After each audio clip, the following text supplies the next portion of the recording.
بسم اللہ الرحمن الرحیم۔ معزز خواتین و حضرات، نئے نبی کے آنے کی جو تیسری ضرورت ہے وہ یہ ہے کہ پہلے نبی کی نبوت اور رسالت مخصوص قوم، مخصوص لوگوں اور مخصوص افراد کے لیے ہو، تو باقی لوگوں کے لیے نیا نبی تشریف لاتا ہے۔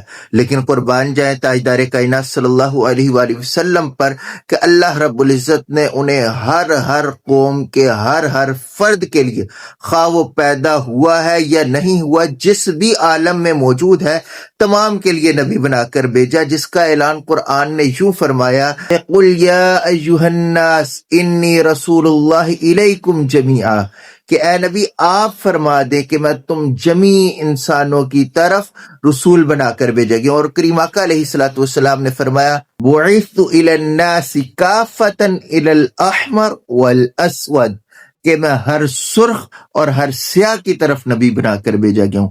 اللہ رب العزت، رب العالمین، نبی رحمت للعالمین، اور نبی پر نازل ہونے والی کتاب قرآن ذکر للعالمین۔ پتہ چلا جہاں جہاں رب کی ربوبیت، وہاں نبی کی رحمت، ختم نبوت، اور ہر اس جہان کے لیے جہاں رب ہے وہاں نبی خاتم النبیین ہے، اور قرآن وہاں ذکر للعالمین ہے۔